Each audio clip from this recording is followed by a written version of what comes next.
នៅក្នុងនីតិព្រឹត្តិការណ៍អន្តរជាតិប្រចាំថ្ងៃរបស់យើងនៅរាត្រីនេះយើងមានបទអន្តរាគមន៍ពីឈៀងបុប្ផាជំរាបសួរបុប្ផាចាជំរាបសួរសុភ័ណ្ឌបុប្ផាចាប់ពីម៉ោង 12 អាធ្រាត្រនៅអាមេរិកមន្ត្រីស៊ើបការសម្ងាត់របស់អាមេរិកលែងមានសិទ្ធិប្រមូលទិន្នន័យទូរស័ព្ទរបស់ប្រជាជនអាមេរិកតទៅទៀតហើយនោះដោយសារតែព្រឹទ្ធសភាមិនបានបោះឆ្នោតពន្យាច្បាប់ Patriot Act ដែលជាអ្នកធានាផ្លូវច្បាប់ឲ្យសកម្មភាពប្រមូលទិន្នន័យទូរស័ព្ទរបស់ទីភ្នាក់ងារសន្តិសុខជាតិ NSA កន្លងមកបុប្ផាក្រមសាធារណរដ្ឋជាអ្នកបង្កើតនិងទាមទារឲ្យមានច្បាប់ Patriot Act ដែលនឹងបើកសិទ្ធិឲ្យភ្នាក់ងារស៊ើបការសម្ងាត់អាមេរិកនឹងចូលទៅយកទិន្នន័យទូរស័ព្ទមកវិភាគនៅក្នុងគោលដៅប្រយុទ្ធប្រឆាំងទប់ស្កាត់អំពើភេរវកម្មប៉ុន្តែហេតុអ្វីបានជាព្រឹទ្ធសភាដែលគ្រប់គ្រងដោយគណៈបកសាធារណរដ្ឋភាគច្រើនបែរជាមិនអាចបោះឆ្នោតពន្យាពេលការអនុវត្តច្បាប់ Patriot Act នេះទៅវិញបុប្ផាចាសសុភ័ណ្ឌជាការពិតក្រមសាធារណរដ្ឋនៅព្រឹទ្ធសភានឹងគឺជាអ្នកដែលធ្លាប់បានបង្កើតហើយនឹងគ្រប់គ្រងមុនគេនៅច្បាប់ Patriot Act ក៏ប៉ុន្តែបញ្ហានៅត្រង់ថាក្រមសាធារណរដ្ឋនៅព្រឹទ្ធសភានឹងបានបែកបាក់មិនយល់ស្របគ្នាពីចំណុចមួយចំនួនដែលមានចែងនៅក្នុងច្បាប់ Patriot Act នេះកាលពីថ្ងៃអាទិត្យម្សិលមិញព្រឹទ្ធសភាអាមេរិកគឺថាត្រូវបោះឆ្នោតទៅលើផ្នែកឈ្មោះទី215នៃច្បាប់ Patriot Act ដែលនិយាយអំពីការប្រមូលទិន្នន័យទូរស័ព្ទដូចជាពេលវេលារយៈពេលនិយាយទូរស័ព្ទហើយនឹងទិសដៅទូរស័ព្ទចេញពីទឹកដីអាមេរិកជាដើមច្បាប់នេះគឺថាត្រូវអស់សុពលភាពចាប់ពីថ្ងៃទី1មិថុនានិងទាមទារឲ្យព្រឹទ្ធសភានឹងត្រូវបោះឆ្នោតពន្យាពេលការអនុវត្តតទៅទៀតក៏ប៉ុន្តែសម្លេងជំទាស់តែមួយប៉ុណ្ណោះសុភ័ណ្ឌបានធ្វើឲ្យព្រឹទ្ធសភាអាមេរិកនឹងខកខានមិនអាចបោះឆ្នោតគ្រប់គ្រងផ្នែកទី215នៃ Patriot Act នេះលោក Rand Paul មកពីគណៈបក្សសាធារណរដ្ឋជាសមាជិកព្រឹទ្ធសភាអាមេរិកដែលបានជោគជ័យខាងខ្ទាស់ជើងមិនឲ្យព្រឹទ្ធសភានឹងអាចបោះឆ្នោតពន្យាការអនុវត្តច្បាប់ Patriot Act នេះសុភ័ណ្ឌដោយសារតែព្រឹទ្ធសភាអះខានមិនបានបោះឆ្នោតពន្យាពេលផ្នែកទី215នៃច្បាប់នេះគឺថាច្បាប់ Patriot Act ក៏ត្រូវអស់សុពលភាពនៅត្រឹមយប់ថ្ងៃអាទិត្យម្សិលមិញមានន័យថាអំណេះតទៅចាប់ពីថ្ងៃនេះតទៅមន្ត្រីស៊ើបការសម្ងាត់របស់ទីភ្នាក់ងារសន្តិសុខជាតិ NSA ក៏ត្រូវតែផ្អាកសកម្មភាពប្រមូលទិន្នន័យទូរស័ព្ទរបស់ប្រជាជនអាមេរិកដើម្បីយកមកវិភាគតទៅទៀតរាល់សកម្មភាពលួចប្រមូលទិន្នន័យចាប់ពីថ្ងៃទី1មិថុនានេះតទៅនឹងលែងត្រូវការពារដោយច្បាប់ដូចមុនទៀតហើយសុភ័ណ្ឌដូច្នេះចង់ឬមិនចង់មន្ត្រីរបស់ NSA ដែលមិនចង់ប្រឈមទៅនឹងទោសជាប់គុកនឹងគឺថាបានពន្លត់ម៉ាស៊ីនលែងប្រមូលទិន្នន័យទូរស័ព្ទរបស់ប្រជាជនអាមេរិកតាំងតែពីរសៀលថ្ងៃអាទិត្យម្លេះតែនឹងមានរឿងអ្វីកើតឡើងបុប្ផាប្រសិនបើទីភ្នាក់ងារសន្តិសុខអាមេរិក NSA អស់សិទ្ធិប្រមូលទិន្នន័យទូរស័ព្ទចាសសុភ័ណ្ឌបើសិនមន្ត្រីរបស់ទីភ្នាក់ងារសន្តិសុខជាតិអាមេរិក NSA ពន្លត់ម៉ាស៊ីនកុំព្យូទ័រលែងប្រមូលទិន្នន័យទូរស័ព្ទតទៅទៀតនោះគឺទីភ្នាក់ងារ NSA តែម្ដងនឹងខកខានមិនអាចតាមដានដឹងឬក៏ស្គាល់នៅលេខទូរស័ព្ទដែលក្រុមភេរវនិយមនឹងអាចប្រើដើម្បីរៀបចំធ្វើអំពើភេរវកម្មនៅមុនការបោះឆ្នោតរបស់ព្រឹទ្ធសភាអាមេរិកទៅទៀតសុភ័ណ្ឌលោក John Brennan ដែលជាប្រធានរបស់ទីភ្នាក់ងារស៊ើបការសម្ងាត់អាមេរិក CIA បាននិយាយទុកមុនហើយថាការប្រមូលទិន្នន័យទូរស័ព្ទដើរតួយ៉ាងសំខាន់សម្រាប់សន្តិសុខជាតិអាមេរិកនៅក្នុងកលៈទេសៈដែលការគម្រាមកំហែងធ្វើភេរវកម្មមាននៅគ្រប់កន្លែងអាមេរិកគឺថាមិនអាចត្រូវមើលស្រាលឬក៏ធូររលុងមាននយោបាយធូររលុងនៅក្នុងការតាមដានយកការសម្ងាត់នោះទេក្រុមភេរវជនដូចជាក្រុមជីហាតនៃអង្គការរដ្ឋឥស្លាមជាដើមមកសុភ័ណ្ឌទន្ទឹងរង់ចាំក្រែងមើលក្រែងតែមានចន្លោះប្រហោងណាមួយនៅក្នុងនយោបាយការពារសន្តិសុខរបស់អាមេរិកតាមលោក Brennan គឺថាក្រុមជីហាតដែលតាមដានមិនដាក់ភ្នែកនៅអ្វីដែលកំពុង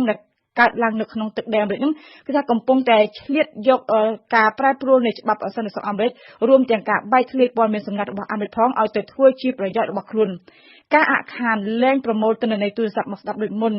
សុភ័ណ្ឌក៏ធ្វើឲ្យមន្ត្រីស៊ើបការសម្ងាត់អាមេរិកនឹងបារម្ភផងដែរពីសកម្មភាពភេរវកម្មរបស់ក្រុមមនុស្សដែលគេឲ្យឈ្មោះថាចចកទោលគឺក្រុមមនុស្សដែលគ្មានតាក់ទងទៅនឹងបណ្ដាញភេរវកម្មណាមួយទេក៏ប៉ុន្តែក្រុមនេះអាចធ្វើភេរវកម្មវាយប្រហារនៅក្នុងទឹកដីអាមេរិកទៅតាមមនោគមវិជ្ជារបស់ក្រុមអ៊ីស្លាមជននិយមដូចជាក្រុមជីហាតនៃអង្គការរដ្ឋឥស្លាមដែលមានទីតាំងនៅក្នុងប្រទេសសេរីនិងអ៊ីរ៉ាក់ជាដើមសុភ័ណ្ឌលោក Michael Hayden អតីតប្រធាន NSA ហើយនិង CIA ធ្លាប់បាននិយាយថាការអាក់ខានមិនបានប្រមូលទិន្នន័យទូរស័ព្ទនៅក្នុងរយៈពេលខ្លីគឺនឹងមិនអាចបង្កផលប៉ះពាល់ខ្លាំងដល់កម្មវិធីតាមដានសន្តិសុខជាតិអាមេរិកទេពីព្រោះថានៅក្នុងអំឡុងពេលនេះ NSA នៅតែអាចប្រើទិន្នន័យដែលផ្ដល់ឡើងដោយដៃគូស៊ើបការសម្ងាត់បរទេសដើម្បីតាមដានឃ្លាំមើលឬក៏ទប់ស្កាត់អំពើភេរវកម្មក៏ប៉ុន្តែការប៉ះពាល់នឹងមានទំហំធំខ្លាំងបើសិនជាមន្ត្រីស៊ើបការសម្ងាត់របស់អាមេរិកនៅតែអាក់ខាននៅក្នុងរយៈពេលយូរតទៅទៀតមិនអាចប្រមូលទិន្នន័យទូរស័ព្ទដែលគេសង្ស័យថាដែលជាក្រុមរបស់ភេរវជននោះសុភ័ណ្ឌ មួយវិញទៀតចង់ដឹងដែរបុប្ផាហេតុអ្វីបានជាសមាជិកព្រឹទ្ធសភា Rand Paul មកពីក្រមសាធារណរដ្ឋសោះបែរជាប្រឆាំងមិនឲ្យគេបោះឆ្នោតពន្យាច្បាប់ Patriot Act បង្កើតដោយរដ្ឋាភិបាលលោក Bush ដែលមកពីគណៈបកសាធារណរដ្ឋដូចគ្នានោះចាសសុភ័ណ្ឌដូចខ្ញុំបាននិយាយខាងដើមគឺលោក Rand Paul មកពីគណៈបកសាធារណរដ្ឋពិតមែនក៏ប៉ុន្តែគាត់ជាមនុស្សសេរីនិយមដែលថែមទាំងទាមទារឲ្យគេលុបចោលនៅច្បាប់ Patriot Act នេះទៀតផងលោក Rand Paul ធ្វើដូច្នេះគឺមិនមែនគ្មានបំណងលាក់ពីក្រោយនោះទេសុភ័ណ្ឌសមាជិកសភារូបនេះមកពីរដ្ឋ Kentucky គឺជាបេក្ខជនប្រធានាធិបតីមកពីគណៈបកសាធារណរដ្ឋសម្រាប់ឆ្នាំ2016ខាងមុខនេះដែរលោក Rand Paul តែម្នាក់ឯងគឺថានឹងមិនអាចទប់ស្កាត់មិនឲ្យព្រឹទ្ធសភាបោះឆ្នោតពន្យាពេលការអនុវត្តច្បាប់ Patriot Act តទៅទៀតក៏ប៉ុន្តែដោយពន្យាពេលនេះមិនឲ្យព្រឹទ្ធសភាបោះឆ្នោតនៅថ្ងៃអាទិត្យគឺថាលោក Rand Paul ចង់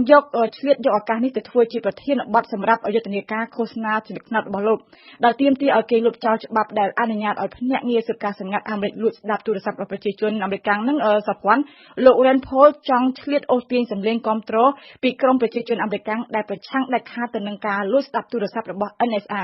សេតវិមានគឺថាបានរិះគន់ហើយនឹងសោកស្ដាយដែលព្រឹទ្ធសភាមិនអាចបោះឆ្នោតឲ្យទាន់ពេលវេលាតាមសេដ្ឋវិមានគឺថាអ្នកនយោបាយមួយចំនួននឹងបានយកបញ្ហាសន្តិសុខជាតិមកលេងសើចហើយនឹងសម្រាប់បម្រើតែមហិច្ឆតាផ្ទាល់ខ្លួនតែប៉ុណ្ណោះ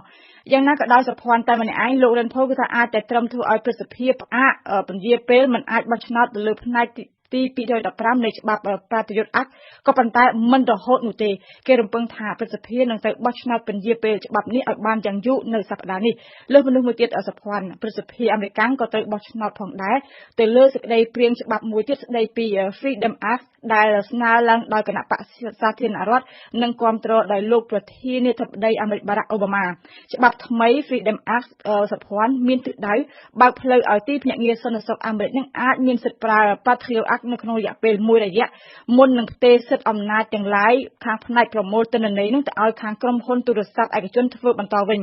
តាមសេចក្តីព្រាងច្បាប់ថ្មីគឺក្រុមហ៊ុនទូរស័ព្ទឯកជននៅអាមេរិកដែលជាអ្នកប្រមូលស្តុករាល់ទិន្នន័យទូរស័ព្ទបន្ទាប់មកភ្នាក់ងារស៊ើបការសម្ងាត់អាមេរិកអាចមានសិទ្ធិចូលទៅយកប្រើនៅក្នុងករណីដែលមានការអនុញ្ញាតពីតុលាការអាមេរិកតែប៉ុណ្ណោះពោលគឺភ្នាក់ងារស៊ើបការសម្ងាត់អាមេរិកលែងមានសិទ្ធិជាស្វ័យប្រវត្តិទៀតហើយសុភ័ណ្ឌដើម្បីប្រមូលទិន្នន័យទូរស័ព្ទរបស់ប្រជាជនអាមេរិកយកមកវិភាគដូចមុននោះចាអរគុណមកផាសម្រាប់បទអន្តរាគមន៍នៅរាត្រីនេះ